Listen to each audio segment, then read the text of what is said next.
Jerusalem is a holy place for the Christian world. It is also a spiritual symbol for the Jewish King Solomon. It symbolizes the national spirit of building the first temple, Ark of the Covenant. But for Islam, there is a legend of the night journey. It also witnesses the miracles of the Prophet Muhammad.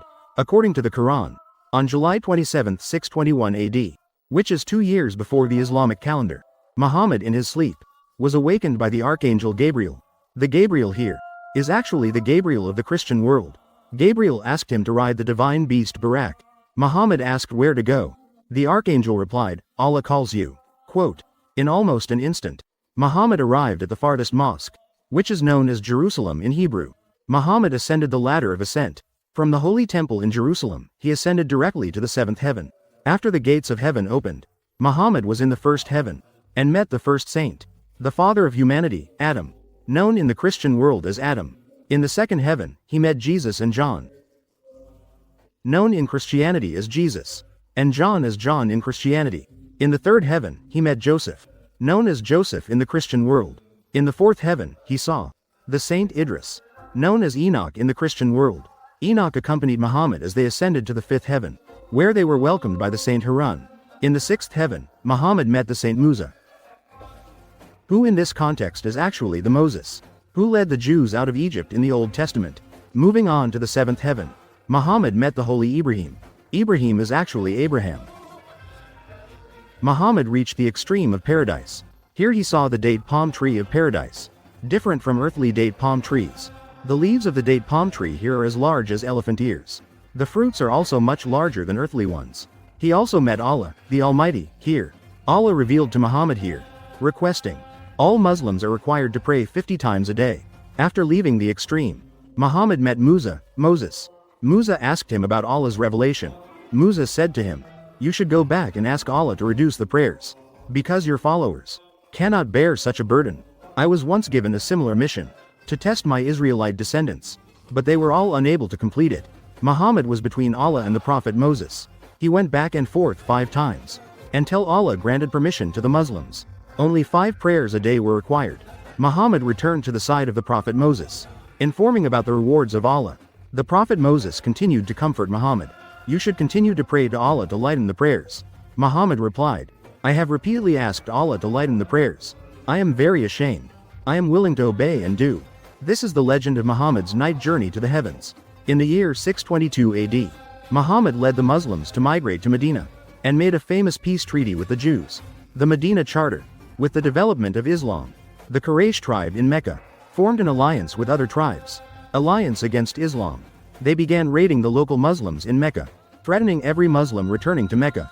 If you return, you will all be sentenced to death. From then on, both sides clashed, until March 624 AD. Muhammad led over 300 men to attack a caravan from Mecca, to retaliate against Muhammad. The elites organized a 800-strong army including mercenaries, to attack Medina, known as the Battle of Badr. In Islamic history, the Battle of Badr is considered Muhammad's miracle. In fact, Muslims were able to achieve success in this battle, due to the difference in fighting capabilities between both sides. Many Muslims on Muhammad's side, due to persecution by the local nobles of Mecca, they had already lost a lot of property, so they often raided the caravans of Mecca. Their training level was naturally higher than that of the Meccan army, and most of them came from the lower strata of society, people with no way out, except to take a chance. They seemed to have no better choice. 3 years after the Battle of Badr, which is April of the year 627 AD, Mecca once again assembled a coalition army of 10,000 men, to attack Medina.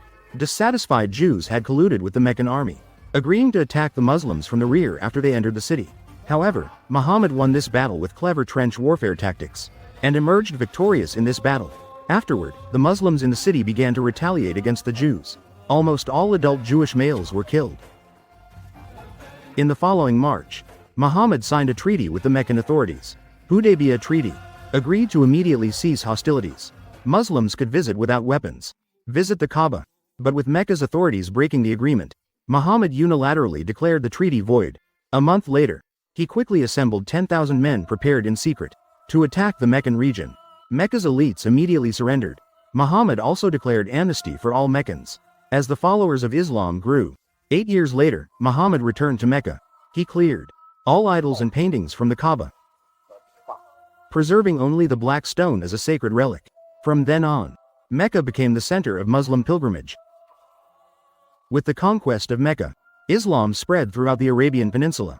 Obtained the crucial Treaty of Hudaybiyah. More and more residents are choosing to convert to Islam. Nearby tribes sent envoys one after another, expressing willingness to submit. In 631 AD, the Arabian Peninsula was mostly unified. A Muslim state centered around Islamic beliefs gradually formed a Muslim state centered around it. The Arab Empire was thus founded. The following year, on Mount Arafat, Muhammad delivered his famous farewell sermon, leaving behind his final words. Muhammad comforted his followers, not necessarily following ancient Arab traditions. He declared, "Arabs are not superior to any non-Arab country. Arabs are never superior to non-Arabs." On the same day, June 8, Muhammad, suffering from a continuous high fever, passed away due to illness. He was 63 years old. Muhammad was once offered refuge by Mecca, selected as the most influential in human history, ranked first on the list of 100 celebrities. This high praise, surprising many readers in various regions. Under the influence of Eurocentrism, people often tend to overlook the early Middle Ages, the advancement of Arab civilization. In fact, in the early Middle Ages, the level of civilization in the Arab Empire far surpassed that of Europe. Compared to the early Christian world, the attitude towards ancient Greek philosophy, founded by Muhammad, Islam encourages believers to explore truth and wisdom. Also towards intellectuals, scholars, and teachers, provided more attention and respect.